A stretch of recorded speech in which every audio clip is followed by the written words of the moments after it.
us now is actor, producer, and author Omar Epps. You've seen Epps in shows such as House, This Is Us, and most recently Power Book 3. And of course, who could forget him in Love and Basketball? In his new film, The Devil You Know, Epps plays a formerly incarcerated man trying to turn his life around with the help of his supportive family. After discovering one of his brothers could have been involved in a horrific crime, his loyalty is put to the test as he finds himself once again entangled with the justice system. Let's take a sneak peek. So you think that was a smart move? Asking me if it's bad around that you think may have it bad for me. I need you to know how serious this is. Look, man, I know you being sober and all gave you a conscience. Going to jail gave me a conscience. Being sober means I live with it. Omar Epps, thank you so much for joining us tonight. How are you? I'm good. Thank you for having me. So you not only star in the film, but you're also the executive producer. So what are you most proud of about the movie? I'm proud about the film, the cast we were able to assemble. I think it's a beautiful piece. It's a tale of morality, brotherhood, redemption, and it's a really, really interesting piece. It's one of those when the audience is watching it, they're yelling back at the screen, and it's an interactive experience. And the film explores, as you just said, the themes of loyalty and brotherhood within a supportive family unit. You play Marcus, who was formerly incarcerated, and he now has to learn how to re-navigate those relationships. How does the, at times, complicated bond of brotherhood impact your character's journey throughout the film? Well, I think, like, family is our first tribe, right? It's the tribe you don't necessarily get to choose. You're just born into it. And so my character Marcus has sort of been the quote unquote black sheep of the family. He's been the knucklehead, and he's finally, like, what interested me in wanting to play the character is that he's a fractured human being, and he's fragile. So he's just, he's still dealing with sobriety. He's just gotten a new job. He's just opened himself up to romance. And, Charles Murray, who wrote and directed the film, we thought it would be fun to throw a grenade on top of all of that progress. And you talk about how family is our first tribe. Well, your wife, Keisha, is right alongside you. She has her first film role playing your sister-in-law. And then your daughter, Kamari, also wrote a song for the movie. So how did you get the family involved, and why was it important for you to have them each have distinct roles in this movie? Yeah, I mean, I'm so proud of both of them.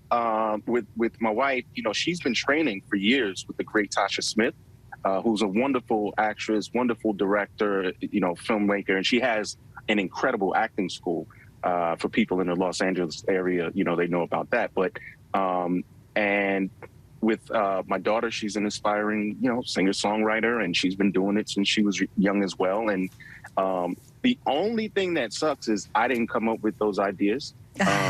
Charles Murray called me one day like, hey, you know who'd be great for this role? And I was like, who? He was like, your wife. I was like, damn, I should have thought of that. And then the same thing with the music, because we didn't really have a budget for a soundtrack or things of that nature. But he was like, hey, man, have your wife and your daughter come up with something. And I was like, I should have thought of that. You need to take the credit for all this, Omar, in the future. Yeah, I do it in my dreams. So you, of course, are a man of many talents, and you also have your first fiction novel coming out later this year, Nubia, The Awakening, taking place in a climate-ravaged New York City. Why'd you decide to write this? Well, Nubia has been, it's been in my head for over 10 years now, and at the essence of it, it's a story about unity, but I wanted to imagine the world, 100 years from now, and, what if this climate change thing goes the other way? And I wanted to also meld that with displacement and things that certain people are dealing with now, in terms of like immigration and things of that nature, and really unpack that. The book comes out in November. Pre-orders available now everywhere. And for a younger generation, to get back to the essence of unity. We'll have to have you back in November for the book release. But lastly, you play Detective Malcolm Howard in Power Book 3. What can we look forward to with your character's development in the next season? Oh man, Malcolm Howard, he's a That character takes me through a lot because he's a heavy one. You know, it's going to be more unpacking of why he is how he is, and why the situation between you know, himself and Kanan and things of that nature, how it all came to be. You know, it's been weird. We all have dealt with the pandemic and things of that nature, so it was a little weird going back to filming. But now we're hopefully post that. You know, so I'm ready to get back to work and make some fun happen. Hopefully post that is exactly right. Omar, thank you so much for joining us tonight.